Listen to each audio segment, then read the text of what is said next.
I really, truly did love my Ultraman experience because of my involvement with my crew. It really was a team effort. And they say for every triathlete, either, age group or professional, that it takes a village. Yeah. But at Ultraman, it literally does. And the degree of intimacy with your crew and how involved they are in the process just made it I could not have done it without them. That's Dede Griesbauer, Ultraman Florida champion, world record holder, and also 3-time Ironman champion. And this is the Oxygen Addict Triathlon Podcast.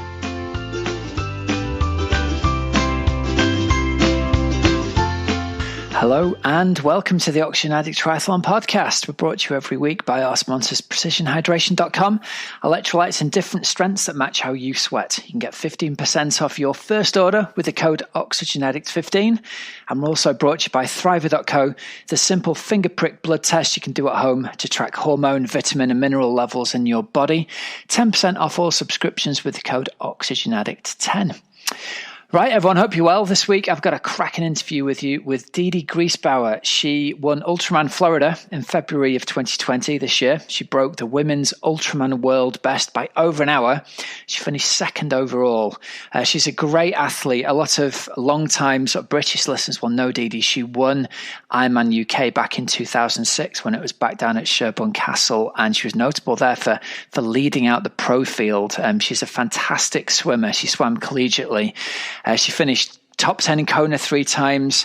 She won numerous 70.3s, and now you'll probably know her as well as some of her fantastic athletic performances. Fans of time trialing will know her from winning the world 12-hour time trial championships, and she talks about that a little bit as well. She's also one of the voices of the Ironman.com, Ironman Live Facebook Watch commentary team. So you'll have been hearing her. So she's fantastically knowledgeable about the sport with all the athletes racing at the moment. She still races herself to a very highest level. And she was great. She was a really fun interview. So I look forward to bringing that to you later on in the show. Right, first up, thanks to show sponsors Precision Hydration. You need to get over to their website and take their online sweat test to find out if you are a particularly heavy or particularly salty sweater. It's the summertime, people. Some of you may be venturing abroad and racing and training in the heat. Some of you may be staying in the UK, and who knows, the forecast for the coming week shows we might get some sun and heat ourselves at the end of the week. So we need to stay hydrated, and that's more complicated than just drinking water. You've got to have the appropriate amount of sodium in there to replace the amount of sodium that you personally lose in your sweat. So you can take their online sweat test on the website. That'll give you a lead as to whether, what kind of salty sweater you are. And if you're like me, if the results of that online test come back and say you are incredibly salty as a sweater, you can actually have an in-person sweat test done, and it'll tell you exactly how much sodium you lose per litre of sweat. So for me, trying to take something like Gatorade just doesn't cut it. There's 250 mils of sodium in a bottle of Gatorade. I lose about 1600 milligrams of sodium per litre of sweat. So even drinking a traditional electrolyte drink, I still lose tons more salt than I actually am putting back in. So for me, it's been a key part of not hideously cramping up in any kind of workout I do in the heat. And also, racing in the heat for me was also a real challenge. I'd end up feeling really sick and unwell if I didn't take care of my electrolytes. So yeah, I think it's a fantastic product. I wholeheartedly recommend it and endorse it myself. The team all take it, and I really do believe it's like the best electrolyte supplementation out there. So get over there. Listeners to the show, you can get yourself a nice discount using the code using the code OxygenAddict15. and get 15% off your first order at precisionhydration.com. Okay, so I'm going to tell you a little bit about my week. I've just had a fantastic 4 or 5 days away down in Anglesey. Took the bikes, rode around Anglesey. If you've not been out that way, I can't recommend getting out there highly enough. The roads are quiet, the tarmac is good quality, and how sad am I that becomes like an important thing in terms of a cycling holiday. But we all know, don't we, as cyclists, having a nice smooth road to ride on makes all the difference. So we zoomed around Anglesey for a few days. We had, I think, sunshine and showers is the best way to describe it. The day we had our long ride was beautiful weather, but you've just got to be prepared to take a raincoat when you get out there. We had a great run where we went out in the teeming rain and it dried up and came out sunny. So we ran along the beach. We had a bit of a surf one day on some wind-blown chop. We had a bit of a swim in the ocean. Absolutely love that place. So I can't recommend visiting Anglesey, Ross Niger, that area highly enough. We thought it was absolutely brilliant. I'd love to own a place out there. I'd love some kind of little triathlon training retreat out that way. So who knows, man? I've got to say it out loud to try and make the dream become real, don't I? So yeah, we had a great old time. And I'm saying this really because people are not getting the chance to do events organized by other people at the moment. So this was part of our self-organized events. Let's get out to Anglesey.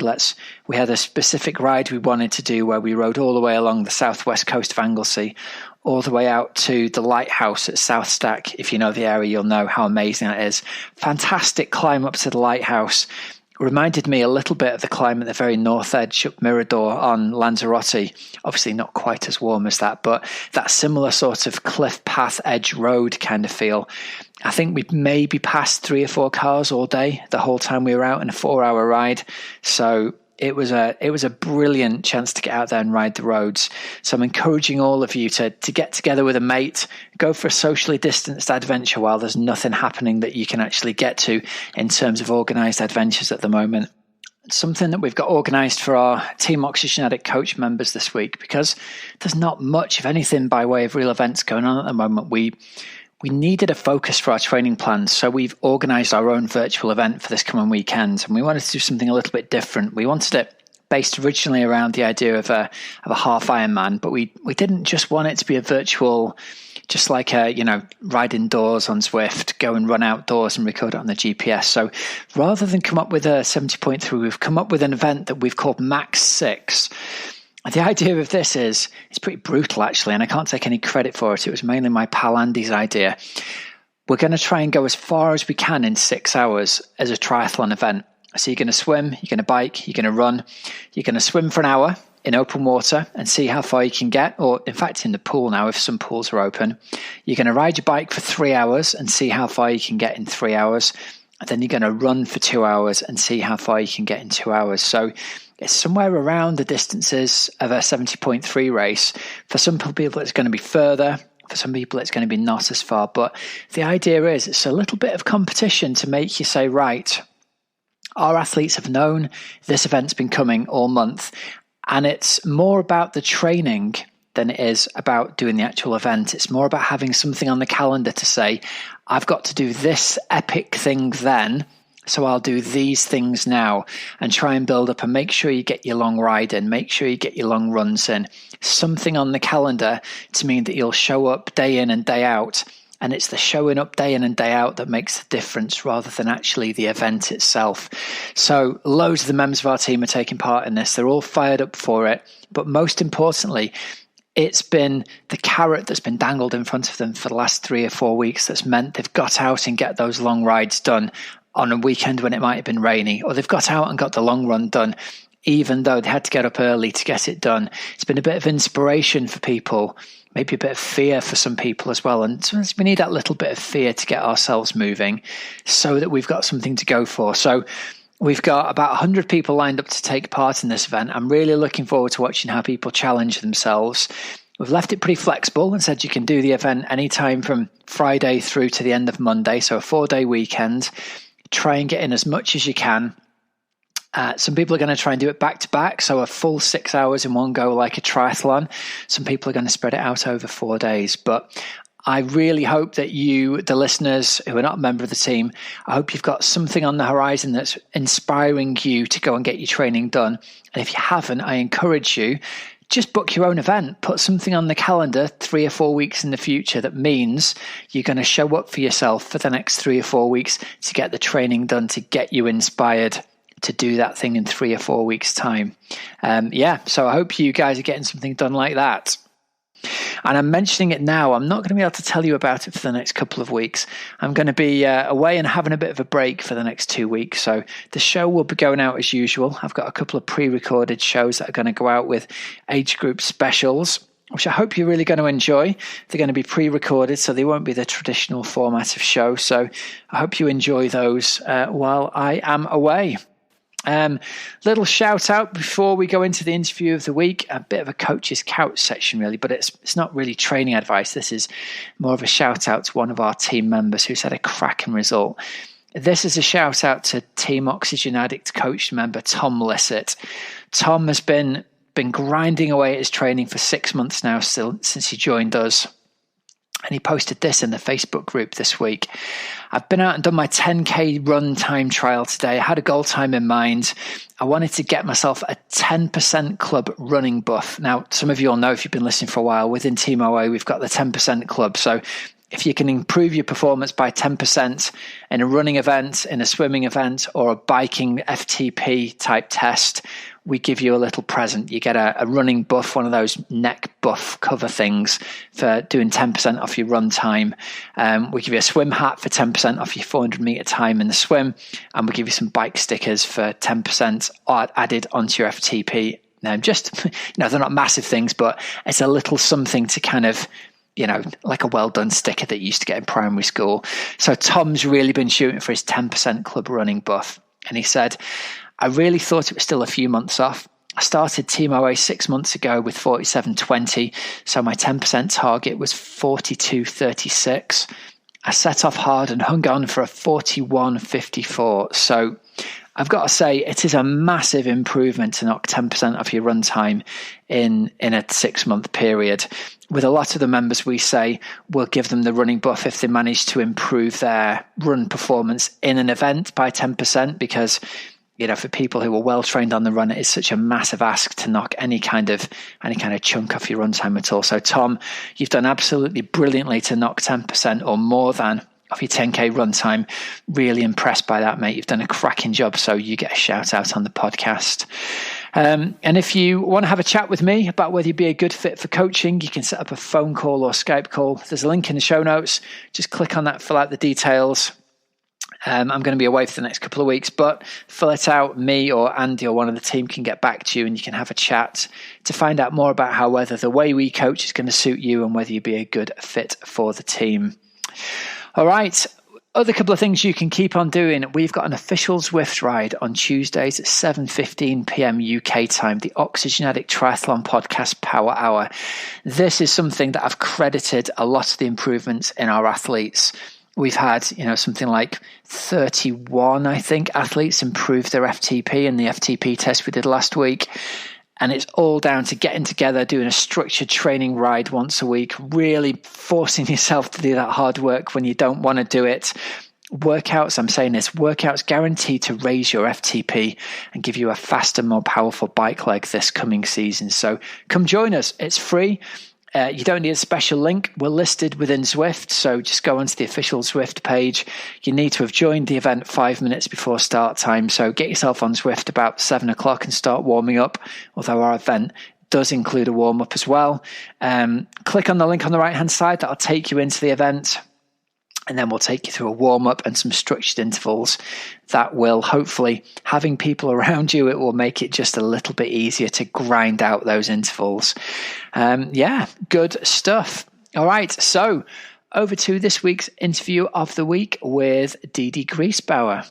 Dede Griesbauer, welcome to the show. It's fantastic to get a chance to talk to you. Ultraman Florida champion, world record holder. Previous winner of Ironman UK all the way back in 2006. So, as I was saying, as we chatted before we went live on air, I know you've worked a bit with my good friend Matt Botterill, and when he offered me the chance to get you on and have an interview, I was super excited. So thank you for joining us. I know it's the crack of dawn where you are right now, so it's impressive that you're up at this time in the morning. Oh, we're usually up this time anyway. We have 2 Labrador retrievers that like to get up and get going with their day. So we don't often sleep in. Honestly, I'm harder to catch at 8 p.m. than I am at 6 a.m. So really? it's all good. So I want to start. Let's kick off by talking about Ultraman Florida, because I mean, really, it was possibly one of the last events that happened this year before kind of the world shut down with coronavirus. It was sort of 15th of February. Was it sometime around then? Yeah, it was right around, I know it included Valentine's Day. So right around the 14th, I think it was the 13th, 14th, 15th or something like that. Got Yeah. you. So mid-February. Yeah.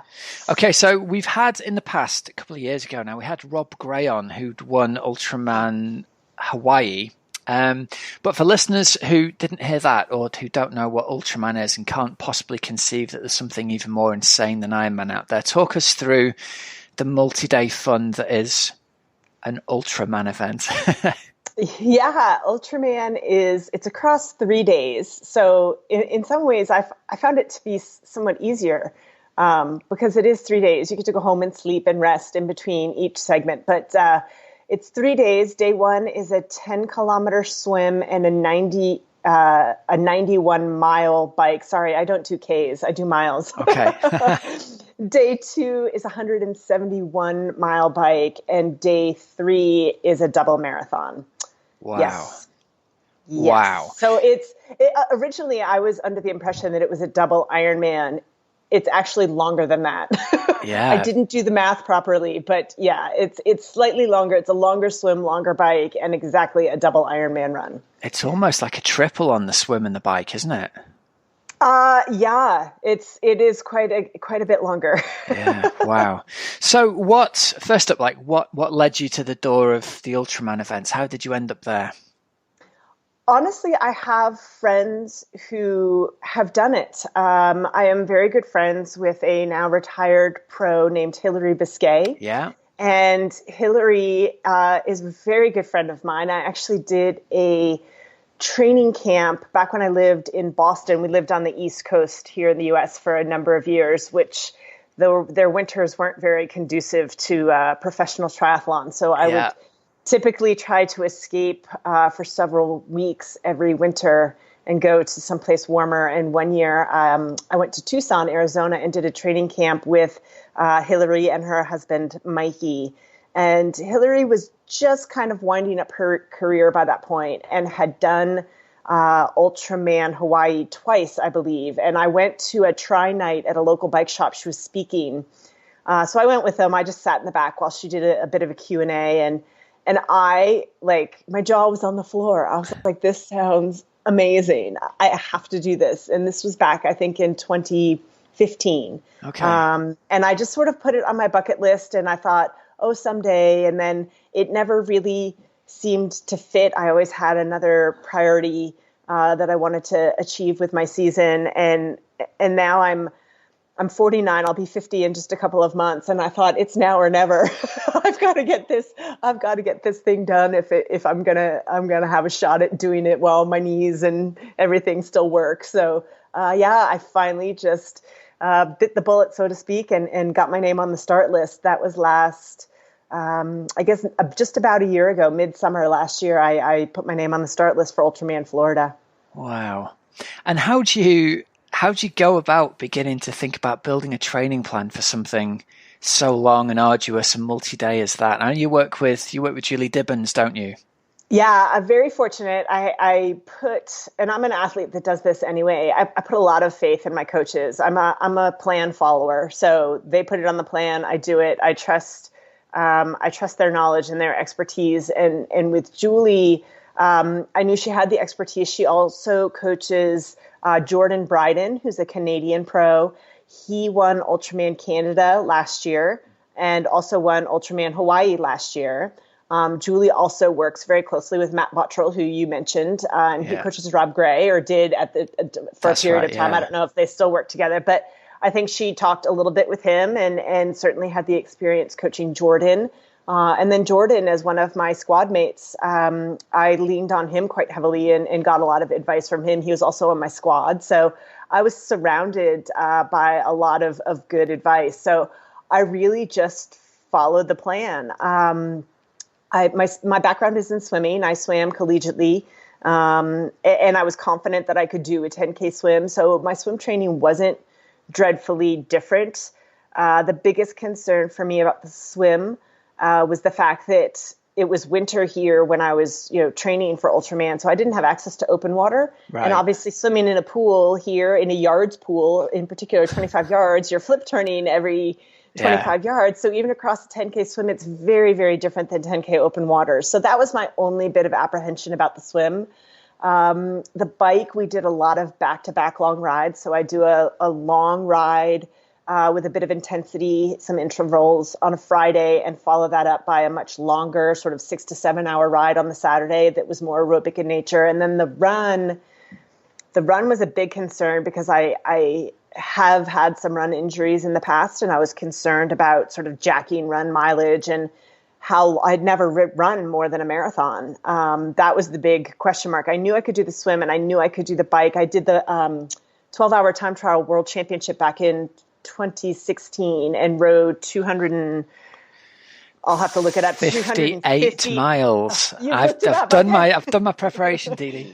I always forget the number, but I had ridden 258 miles in one day. So I knew I was pretty confident that I could do it on the bike, but the run, I had never run a step further than a marathon. And so I was quite nervous about it. And that was also the discipline where I was never going to cover the distance. I was never going to go out and do a training run of 52 miles. Yeah. But Julie got super creative. We did a lot of running, followed immediately by hiking. So I would go out and do a 2 to 2.5 hour run and meet my husband at a trailhead somewhere in Boulder, and we'd go hike for 2 hours. Yeah. And then maybe I'd do a 30-minute jog home from the trailhead. And so it was just sort of time under load. I did a lot of 3 and 4 hour hikes and just tried to build a lot of durability. I did a lot of incline walking on a treadmill, a lot of stair climber.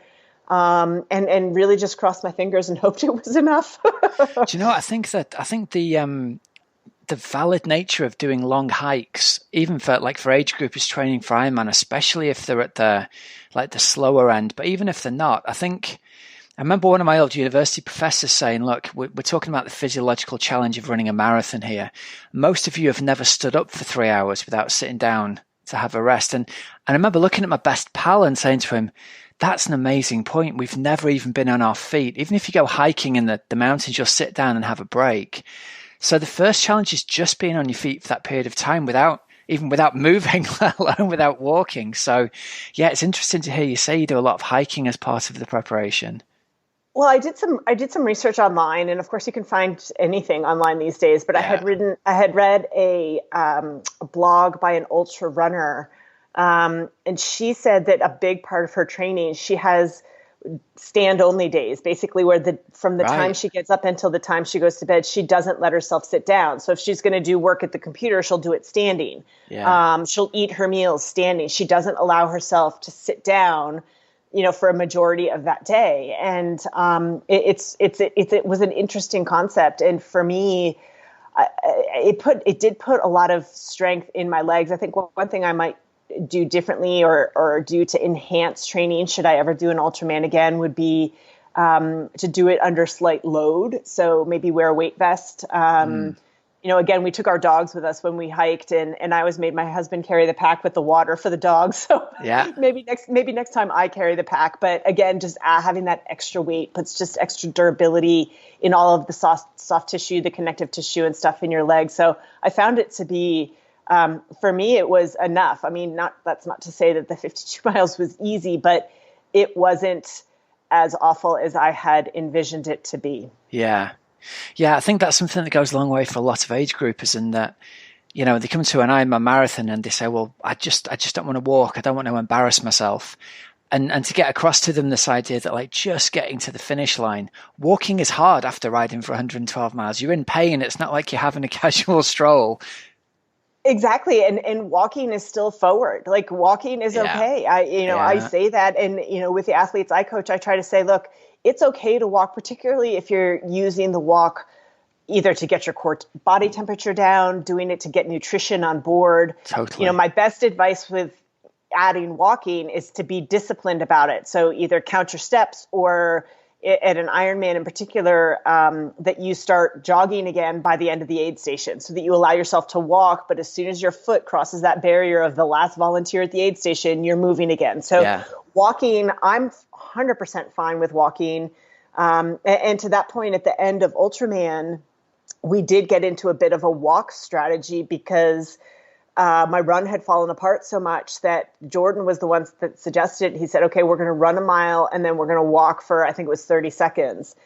And I can't tell you the relief that getting to walk Yep. brought. I was so relieved to just be able to walk, but then you have to start running again. So it did become a bit of a double-edged sword. But as long as you're disciplined with the walk intervals so that you don't find yourself walking more than running, I think it's a brilliant strategy. Yeah.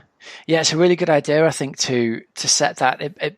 All of a sudden, you've not got a marathon, or in your case, a double marathon to do. You've just got to run for a mile and you get a break, and somehow your mind can kind of eat the elephant in small chunks, as it were. Yeah, there were a couple of competitors on the day at Ultraman that actually utilized that strategy from the start. Yeah. They started immediately with a run walk. And so they ran for whatever their strategy was, and then they'd walk for a bit. Yeah. And they had actually done that in training as well. I didn't do it. I did it once, I think, in training, and I found myself somewhat annoyed by it. So we didn't actually do it as much in training, but towards the end of Ultraman, it changes up the mindset a little bit as well. And makes you feel like, okay, I'm in a different section of the race because, across that distance, it can feel kind of endless. So when we went to that strategy, I believe it was with about 10 miles to go. It definitely sort of almost freshened things up mentally, which sounds strange. No, I totally get it. And I'm the same with the guys that I coach. I get them to do that 1 minute walk break every 10 minutes right from the start. And then instead of staring at the barrel of a marathon, they've got, 18 or 20 runs of 10 minutes to get through. And it just makes it a little bit less daunting, and we need it to be less daunting. Yeah, that's the big part of it. The mental fear of it, I think, is a big hurdle for a lot of folks. It certainly was for me going into day 3 of Ultraman. Yeah. Well, listen, let's talk about the event itself then. So you kicked off, day 1 was your 10K swim. What were the conditions like in Florida in February? It's not stifling, but it is humid. Okay. So it was, I don't want to say chilly in the morning. I had a sweatshirt on. I was, it wasn't like hot at 5 a.m. when we would report to the start each day. It would get up into the probably mid to high 70s, maybe even low 80 degrees Fahrenheit each day. It can be windy in that bit of Florida. So the days on the bike, wind was not a huge factor, but certainly I was prepared for it to be. The morning of day 1, the swim was actually dead calm. It was like glass. And I remember Jordan saying, "Oh, you got lucky," or something like that. And he started getting nervous that I was going to swim faster than his Ultraman times. We had a little side wager going on, so he got a little nervous when he saw the water conditions. And I'll admit, we started out. They were expecting a bit of rain that morning, and we started out, and it was like swimming in a pool. It was so calm, you could see forever. And then all of a sudden, I picked my head up and I thought, oh, I think it's. We were about 2K in. I was like, I think it started to rain. And I asked. Julie was my kayak escort. Each athlete has a kayaker that escorts them. And I was like, is it raining? She's like, yep. And she got actually quite cold. Because kayaking at that pace, it's not very rigorous exercise. So she actually found herself got quite cold. And as it rained, probably another K later, the wind started to pick up. So this massive weather front was literally blowing through the area. And it got so choppy, I felt like I was in the worst ocean swim. I couldn't really? Was it as bad as that? Oh, and this is just a lake. Like, this isn't, I mean, it's a large lake, but it's not an ocean, but it felt worse than an ocean. It was chopped. There was white caps. Julie was maybe 5 feet from me in the kayak, and I could not see her because we were up and down, up and down. One athlete had to withdraw from the race not because she couldn't handle the swim, but her kayaker tipped and they couldn't get the kayak back upright. So she didn't have an escort. So the conditions were really, really awful. And I thought, oh my gosh, this is dreadful. And we had that for probably the second half of the swim. I thought, I don't know if I'm going to make it. But then I had this thought, like, Dede, if you're struggling in these conditions, like, no one's getting out of the water. Like, if you can't get out of this water, nobody can. And so I kind of hung in there with it. And my last recollection when I got out of the water, my crew was there. I ran out of the water, and it was like military, like precision. Like somebody stripped off my wetsuit, and somebody else was pulling up my race kit. Somebody else was shoving food in my face. Jordan was putting my socks on. And I just looked over. I just have this recollection of looking over at Julie, who was like shivering. And everyone swarmed around me, and poor Julie's teeth are chattering. And it did take her quite a while to warm up. It took her a few hours actually to warm up after that. But so the swim ended up being deceiving. It started out so calm and got so crazy. But then by the time we got on the bike, the storm had passed through. And we were on our way. My husband tells a funny story that during the swim, they're standing on shore and things got bad. Like the finish arch blew over and the speakers, they had to cover them because they were getting wet. And they made an announcement over the speakers, like everyone should find shelter. And so the crew runs to the car. My husband's like, I'm sitting in a dry car to find shelter. And my wife is in the lake swimming. Yeah. He's like, this is not right. But then we took off on the bike, and there was a bit of humidity, but it stayed dry the rest of the day. And then day 2 the weather was fine, sunny, humidity. Day 3, same thing, a bit of humidity, but we were very lucky with the weather. Okay. Now you mentioned very humbly earlier on, I might add, that you won the 2016 12-hour World Time Trial Championships. You didn't mention that you won it outright. You beat everybody there, male and female, which is pretty damn impressive. So you must be comfortable in your aero position. Matt must have worked his magic on your aero position to be comfortable there.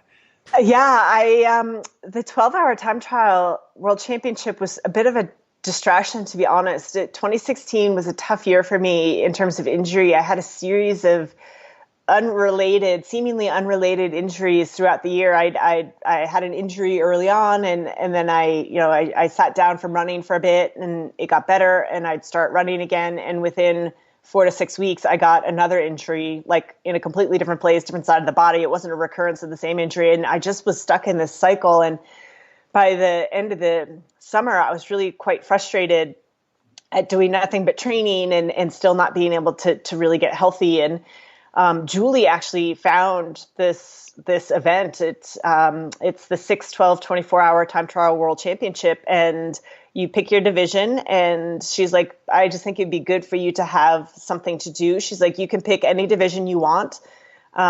Pick the one that excites you. And so I sat down and looked at it, and I thought, well, 6 hours, that doesn't seem very epic. I kind of do that once or twice a week in training anyway. And 24 hours seemed a bit daunting because I'm a girl who likes her sleep. So I settled in the middle and decided on 12 hours. And the event takes place in Borrego Springs, which is in the California desert. And it's a teeny tiny little postage stamp of a town. There's not much going on in Borrego Springs, but there is an 18-mile rectangular loop. And so they set the athletes off, and you basically ride as many times around this 18-mile loop as you can in the designated time that you have.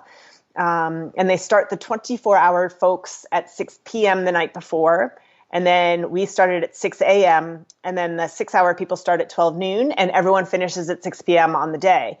And so after about 4:30 in the afternoon, they funnel everyone off the 18-mile loop onto a smaller 6-mile 10K loop because only completed loops count. So right, okay.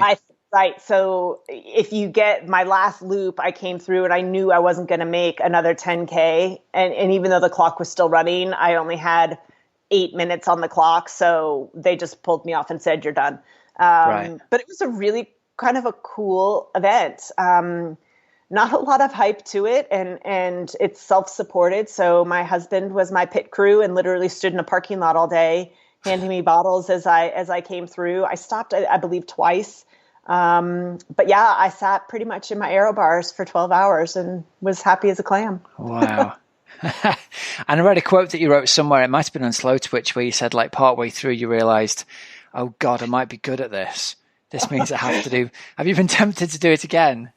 I have been tempted to do it again because I went into it again with absolutely no concept of what it would be. I sort of had that ignorance is bliss emotion about it. And now that I have a bit of knowledge, certainly there would be the apprehension going in that I couldn't match what I had done, but there's also the experience that maybe I could, things I could do differently, things I could do better. Have an idea now of what power I can sort of push across that distance. And so it's not so much of a question mark. And there's ways I could sort of nip and tuck and perhaps go a little further. But the thing that prevents me, honestly, from doing that is the completed loops feature of it, because I would have to get, quite a bit faster to get in a whole nother loop. And so that's the thing that I sort of dwell on as well. But it was a super fun event. Come and do one in the UK. They count you all the way to the 12 hours in the UK, so you could add the extra bit on. Yeah. Yeah. Is it a flat course in the UK? Is it flat? It usually is. Yeah. They change courses every year, but they usually find, there's a whole rack of different courses around the UK that they use for this stuff. But hit Matt up. He'll know about this. He hangs out in church halls all summer long doing crazy stuff like this with people. So yeah, we'll have to get you over. That'd be a lot of fun. I really did enjoy the event, and I did have that realization. It was about mile 8 where I still was happy as a clam and really not feeling any distress at all. And had the realization like, oh crap, like maybe this is a good distance for me. Wow. But it gave me a bit of confidence going into Ultraman that physiologically one of my very first coaches in the sport was Karen Smyers. Yeah. And Karen often used to say to me when I'd get nervous before an Ironman, she's like, Dede, you get better as the distance gets longer. So even 6 hours into an Ironman, I'm just getting warmed up. Like I'm just finding my stride. So I think physiologically I am sort of suited best towards longer things. Well, take us back then to your first Ironman win, Sherborne in the UK back in 2006.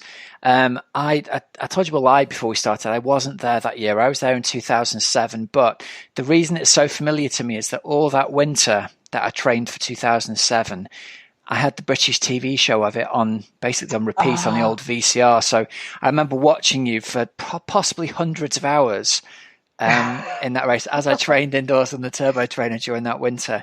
Did you actually, do I remember right, did you lead the whole swim out? You swam in front of all the guys and led all of them out as well? I did, yeah. It was crazy. And Ironman UK that year for me was not on my schedule. It was not a planned race. I had raced Ironman Coeur d'Alene back in June of that year in an attempt to get my Kona slot. Right. And it was dreadful. It was 115 degrees Fahrenheit in Coeur d'Alene. It was so, and that's how it goes in Coeur d'Alene. It either snows at the finish line at midnight or it's like you could fry an egg on the sidewalk. And this was a fry an egg on the sidewalk kind of year. It was so dreadfully hot. And I have very little recollection of what actually happened, but I collapsed on the run course about 7 miles into the run. It was actually, it's an outermost point of it's a looped course. And I was at that far end of the loop and I wasn't near an aid station. I remember actually Hillary ran by me and said something like, oh my God, are you okay? As I was literally lying on the ground. And I was actually rescued by a fisherman and his son. His son was a medical student. And thankfully they saw me hit the deck and came ashore on their boat and gave me help and actually called the ambulance. And I ended up with, I think, 4 or 5 liters of IV fluid and was still so dreadfully dehydrated. Something was not quite right. I don't know if I was fighting something to begin with, but yeah, it was a disaster. So I was left mid-June without a qualifying slot and looked around at the race possibilities. And I remember Karen pushing very hard that I go to Ironman Switzerland, which was like in 2 weeks. And I was like, I think I need a little more time to get my confidence back. And so I picked Ironman UK. And it ended up being this unbelievable adventure. The day I was meant to leave, was there was an attempted terrorist attack on an airplane, and that was the start of the whole no liquids on aircraft. Oh, really? Yeah. So my flight, I was rerouted and delayed a day or two. I went alone. My husband didn't go with me. So it ended up being this huge adventure. And of course, I'm almost embarrassed to say this, but this is before smartphones. Right. So I had printed like Yahoo Maps of where I was going. I flew into Heathrow, rented a car, and drove. That's a good old drive, isn't it? From London to Yeovil. Did you go past Stonehenge? Did you end up going down that road past? And that was the other crazy thing, is that here I am driving along, like looking at my map. And of course I'm sitting on the wrong side of the car, on your correct side of the car. But for me, I was a little backwards. And all of a sudden I look up and I was like, gosh, that looks like Stonehenge. And I had no idea that I would drive straight by it, but I pulled off right the there, road. isn't it? It's right there by the road. It truly is right on the highway. And so I pulled off and I did the walking tour. Like, it was so exciting. So I had found my way. I stayed at a little bed and breakfast there in town. I know they have the dorms, but somehow I missed that memo. But I stayed at a bed and breakfast there in town and really didn't know how the race was going to go. I had some bike problems, some mechanical problems. And I remember they had set up right at the castle there. And I remember sitting there for like 5 hours the day before the race, like hoping they could fix my bike. And yeah, we did. We got in for the swim and it was a mass start. And I remember they had said, oh, once we put you in the water, we'll just have the age groupers back up 15 meters or so. And I was like, that is never going to happen. Yeah. So I was like preparing myself psychologically for this just, washing machine of a start. And God bless the Brits. They blew a whistle and they said, age groupers, please back up 15 meters. And all of them. We're very polite like that over here. I was like, oh my gosh. I was like, they actually did it. I was like, this is amazing. I think I did. I think the swim is a bit short. I think I swam like 47 something, which for me, like it was maybe a smidge short. But yeah, I let out the swim. And I remember the guy who won the men's race, he joked in his speech at awards that he had gone into the day, he retired after that race, but he had gone into the day with this mindset that like, it's okay. It's everything's okay. Everything's okay. And he joked that he came up to me at like, I don't know, 40 kilometers into the bike. He's like, and then I finally caught the lead woman. And I just said to myself, it's okay. It's okay. But yeah, it ended up being this great adventure. I really loved it. I loved the spectators. I ate dinner in a different pub every night. Like, I just loved the culture there. I absolutely adored it. Brilliant. And you were relatively late to a pro triathlon career as well, weren't you? I read you were a very, very good swimmer. Were you at Stanford? Am I right by saying that? Yeah, I swam for Stanford. And you were a backstroke swimmer, is that right? Mm-hmm. And you were a smidge away from making the Olympic team. So that's the standard of swimmer you are. You were right there. Well, I think it's also the standard of swimming in the U.S. I think that year, I'm a two-time Olympic trials loser. I competed both in '88 and in '92 in the U.S. trials. In '88, I didn't really have a shot. But it was a good experience to have that Olympic trials experience. And then 92, I certainly wasn't a shoo-in. It wasn't a huge disappointment not to make it, or a shock. But my world ranking was like 6th that year, but I was 5th in the U.S. So that just speaks to the strength of U.S. swimming, certainly at that time and still, and particularly the strength of women's backstroke at that time in the U.S. So just tough break. But yeah, I was close, but I did swam on a few national teams. So I was on the U.S. national team from 89 to 94 when I retired. Swam Pan American Games, Pan Pacific Games, swam the Goodwill Games, which I don't think they actually have the Goodwill Games anymore. But I did have some international swim experience. The only team I never made was the Olympic team. Okay. And just to scare all the listeners, how fast were you over 100 meters backstroke? Oh, now you're hurting my brain. I want to say they swim so fast now. The times, I can't believe it. I sound slow, but I think I was 2 minutes 12 across 200 meters. Oh my God. That's insane. Yeah, but now, I mean, now they swim so fast. I remember watching quite a bit of swimming. It's been on, they've had quite a bit of swimming on the Olympic Channel, with COVID and all, because there's no sports happening. So I've been watching a lot of swimming on TV. And the how fast they swim now is even I'm amazed. So I look at my little 212 and I feel rather pedestrian compared to today's standards. But at the time, it got the job done.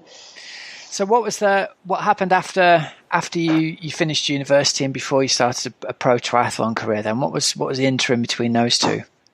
So I swam a couple of years post-collegiately, which again, at the time was sort of unusual. Now it's not at all unusual to have athletes swim after college, but at the time there wasn't the support or the infrastructure or the programs to really support post-collegiate swimmers. So I was a bit of an oddity in the year or two after I graduated from Stanford, showing up at meets on pool decks. Coaches would look at me, they're like, "What are you doing here?" It was unusual, but I was swimming. I swam best times my senior year in college, and I just didn't feel ready to be done. I thought I could swim faster, and I still had such a passion for the sport.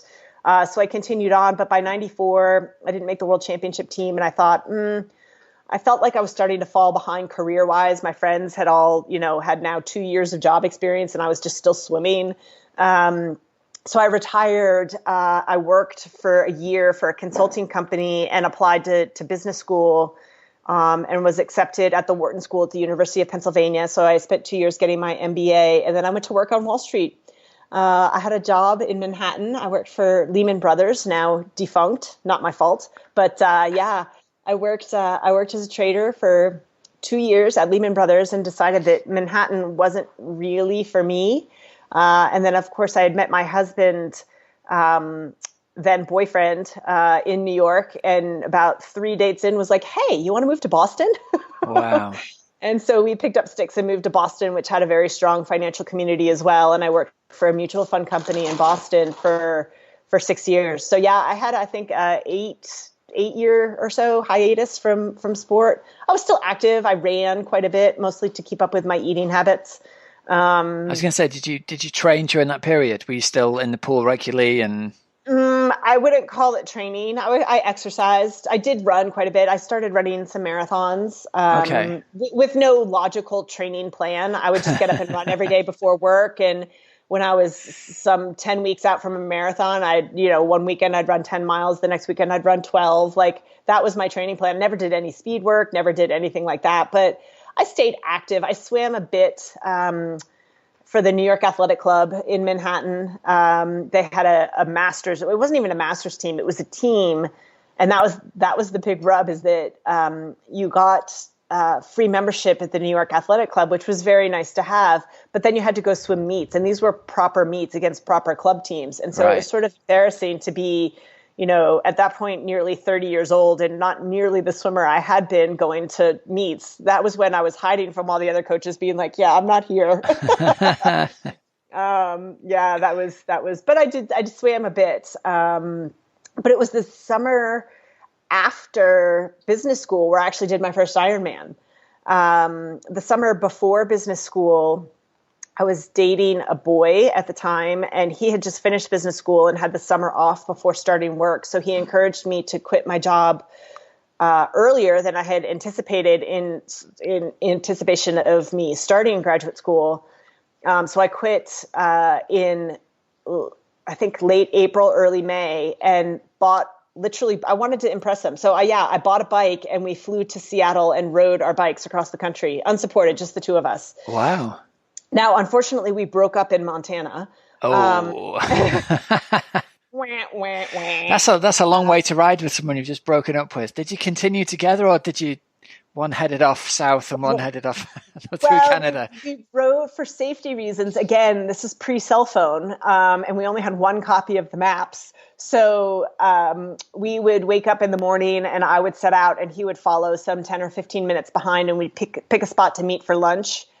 We'd check in with one another, make sure the other one wasn't, dead. And then we'd continue on and do the same thing for dinner. So we would just sort of ride on the same road, but separately. And we did finish the trip. Yeah, in retrospect, we reconciled briefly in North Dakota, but the relationship ultimately did not survive. You got some good bike miles in your legs though, early days, hey? Very, very much so. Like I literally did not own a bike when he proposed it. I bought a bike, and 5 days later we were on a plane flying to the West Coast. So it was a real introduction to cycling, the importance of good chamois, the importance of a good saddle. And interestingly, I made it all the way across the country and did not get a single flat tire. Wow. Yeah, because it was one of my very first triathlons. It was a local triathlon in Boston. It was a half Ironman. I let out the swim again overall and got a flat about 2 miles into the bike. And I didn't have a flat kit because I didn't know how to change it. I was like, well, what am I going to carry this? I don't even know what to do with it. Yeah. So, and I went from first to last. So bless you. After that, I learned how to change a flat. But yeah, so, but I did my first Ironman the summer after business school because I had 3 months off before I had to start my job on Wall Street. And I had no money because I had just paid for business school. And I didn't really have much of a travel bug after the whole bike trip pre-business school. So I had seen the Ironman on TV and just decided I'm going to spend that 3 months and train as hard as I can and do an Ironman. So I did an Ironman, but that was sort of a bucket list. Like I checked the box and moved on. And it wasn't until, I guess, late 2001, I decided I wanted to try another one and had signed up for Ironman Florida, which was in the November of 2002. And that's where I sort of took off. I won the amateur race at Ironman Florida, decided I should probably hire a coach if I was going to try to compete in Hawaii. Because I wasn't very well prepared. I just had a good aerobic engine. And that's where a Wall Street friend connected me with Karen Smyers. And after a couple of years as an age grouper, Karen encouraged me to race professionally. And you had 3 top 10s in Hawaii, didn't you? In the late, what was that? Was it 07, 08, 09, somewhere around that time? Yep, 7, 8, 9. I was, I think, I don't know, 9th, 7th, and 10th or something like that. Yeah, in those 3 years. So never top 5, but always. Belinda Granger, the now retired Aussie pro, she said to me one night after awards and a bit of alcohol, she's like, the thing I love about you, Dede, she's like, you're not really good, but you never really give up. You're always just kind of hang in there and end up in the top 10. I was like, thank you. So I can't say I ever went into the Ironman World Championship thinking, I'm going to win this thing. And I admire people that have that confidence. I always just wanted to not screw it up and do as well as I could. And that landed me 3 top 10s. So yeah, that's pretty amazing. Good. That's really amazing. I remember reading something you'd written somewhere about some archery awards you got when you were a kid at summer camp. And it was to do with, was it the Persistence and Determination Award or something? And that's kind of set the tone for the rest of your career. You did dig back into the archives, didn't you? Yes, I went to summer camp. It was one of my first sleepaway camp experiences. And for some reason, I could have gone to swimming where I know I would have racked up all the camp awards at swimming, but I just fell in love with archery. I don't know why. And I would stand out on that dang range and fire these arrows, and half of them would land at my feet. Like they wouldn't even leave the bow. They would just sort of fall. I was terrible at it. And by the end of the summer camp, I hadn't achieved a single award. And I think the camp counselor on the archery range actually felt bad for me. So she cut out they somehow connected, which I don't know how she did it, but the P and the D were attached to one another. And they presented me with the Persistence and Determination Award, which at the time I felt like a bit of a loser. I was like, this is so lame. I was like, it was orange construction paper. And I remember it said Persistence and Determination. It was like a pat on the back, but in retrospect, I think it just sort of speaks a little bit to my personality. The best way to get me to do something is to tell me that I can't. So yeah, the Persistence and Determination Award, Camp Nyota, 1982, maybe. I wonder what that camp counselor is doing right now. And if she's got any idea of the effect that, like, we never know, do we, as adults, the effect we have on children. By a small comment or 20 minutes cutting out some construction paper to give you an award. And there's probably no better gift someone can give to a kid than telling them they're good at being persistent and determined. Well, I didn't even, honestly, I was like, I don't actually even know what that means. Like, is this a good thing? Like, it just, I don't know. I remember feeling so awkward about it because it wasn't like an actual award. But your point is interesting. The camp actually, believe it or not, does still exist. And I don't know how in the world I would ever find this. They have a Facebook group. Maybe I should just post on the Facebook group and see if I can find the archery counselor. That'd be funny. Yeah, but it did make a big impact. I saved the award. I think it's probably in my parents' basement somewhere still. Nice. I love it. What was your favorite race of all the races that you've done? What was your favorite race? It's so hard to pick one. It really, really is, because I loved my UK experience. That was my first win. I love Hawaii because it's the best of the best on their best day. There's no saying, oh, well, I'm only at this point in my season. Oh, I've only done aerobic work. Like, there's no excuses. And so I love the level of competition and the pressure of Hawaii. I really, truly did love my Ultraman experience because of my involvement with my crew. It really was a team effort. And they say for every triathlete, either, age group or professional, that it takes a village. Yeah. But at Ultraman, it literally does. And the degree of intimacy with your crew and how involved they are in the process just made it I could not have done it without them. I absolutely could not have done it without them. And day in and day out, I couldn't do it without the support of my coach, my husband, my family, my physio, my massage therapist. They all play a really, really big role. But with Ultraman, it's so literal because they are there getting you through the race. So I think for me, that's going to be one that really stands out. Nice. I like that. And your career's come to the point now where, as well as still obviously racing to an incredibly high level and breaking world records, you're also doing some of the commentary for Ironman on their event. So how did that come about? It was race week of Ironman Boulder in 2018, I believe. I think 2017, I had been invited to do commentary for the 70.3 Worlds. They had only had male commentators, and I guess my name had come up as somebody who might be interesting to have. And I did it, and I was very nervous. Like, I remember sitting in the commentary booth, literally raising my hand every time I had something to say, because I didn't know really how it worked. And my biggest fear, even still today, is that my Wall Street potty mouth is going to come out online while we're on air. You're live. Remember, you're live. Yeah. So I have to be careful with that. But then 2018, Ironman had sort of secretly at the time signed an agreement with Facebook to start broadcasting the races live via the Ironman Now channel on Facebook Watch. And I was actually racing Ironman Boulder, and they're like, hey, we have an idea we want to talk to you about. Can you come into the office for a little bit and just have a chat? They're like, are you busy? And I was like, it's Ironman race week. Yeah, I got nothing going on, guys. Sure, I'll come on in. And so I went in, and they told me about, what they were going to do on Facebook and would I be interested. And I just leapt at the opportunity. It's you see a different side of the sport. You learn a lot. I've learned a lot, not only about racing, but about the different athletes. I'm at the end of the day, I'm just a huge fan of the sport. So anywhere I can be involved, I want to be involved. And we have a great broadcast team, both the team at Ironman and BCC, who is the local company that does the production. They're just great, and they've become like family.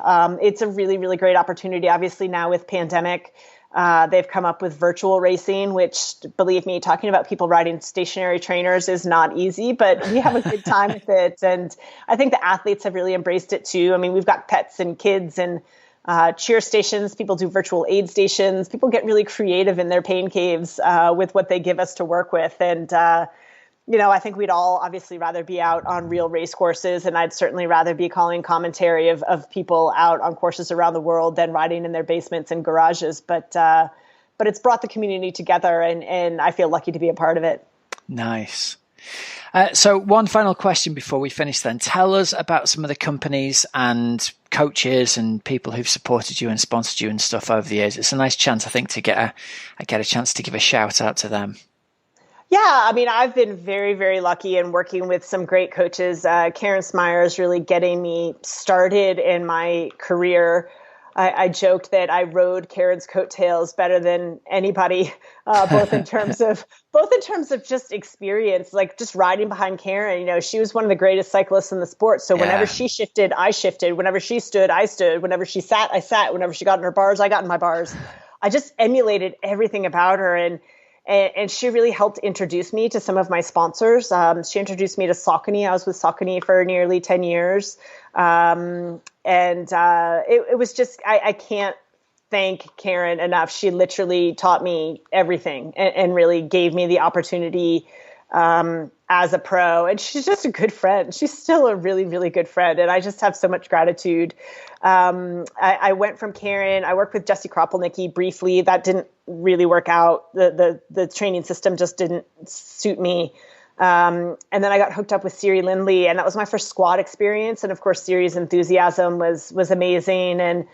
But after a time, I just wanted to change. And I got connected with Julie, and Julie's just so even keeled, and I have so much respect for her as an athlete, but she's so smart as a coach and so thoughtful. And she coaches really some of the big powerhouses in the sport. And the people I get to train with now are just amazing. I mean, Tim O'Donnell, Rinny, we have a great crew. And really even the ones that aren't in Boulder, Matt Hansen, Lauren Brandon, Jordan Bryden.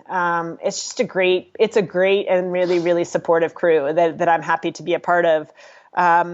And now kind of coming full circle, I've just partnered with Smashfest Queen for apparel, and that's Hillary Biscay, who got me. Oh, is it really?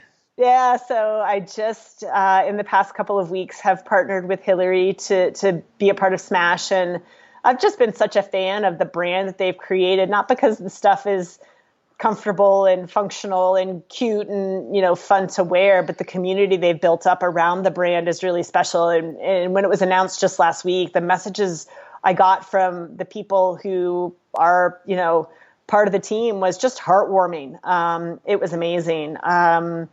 You know, being nearly 50, sponsorship for me is tough. You know, I think sponsors look forward and they're like, you're nearly 50. What's your time left in the sport? And I try to advocate for the fact that I am truly a unicorn. Like, I'm not just a random, like, 35-year-old pro who has a chance to be top 10 in Kona. Like, I really am different and groundbreaking. But sponsorship, it's tough everywhere, I tell you. And it's particularly tough when you're nearly 50. But I am thankful for the community I have around me. It's been great. I've been really, really fortunate. I've worked with Infinite Nutrition since 2007. They've been great. And more recently, I've been connected with Certified Piedmontese, which is a beef company. So I get very good steaks. Nice. Yeah. Yeah. One of the guys I coach has a similar company in the UK, and he hooked me up with some beef the other day. His company's called Farmers On, and it's amazing, isn't it? It's like, wow, the taste of the meat that comes from really high quality farms is incredible, isn't it? The difference is astounding. And the interesting thing and the funny thing, and I know we have to go, but this is sort of a funny story.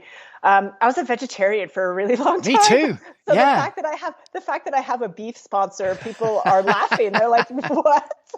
But the fact of the matter is, back in 2016, when I had a lot of those injuries, a lot of it was nutrition related. And I just sort of had a really sobering conversation with my doctor, who was like, Dede, your body is eating itself to stay alive. Like, you've got to shape up your nutrition. It's not that I wasn't eating well. I just wasn't eating enough variety of foods. And I finally started to look at nutrition like I look at training. I don't love track sessions, but I know I have to do them. I don't love VO2 max intervals, but I know I have to do them. I'm not a foodie. Like, I just eat for convenience, but I have realized that if I want this to be my job and I want to continue on at this level, I've got to pay more attention. And so, but then I got Piedmontese beef and I was like, you've got to be kidding me. Like, this, I actually really look forward to eating it. So it's crazy.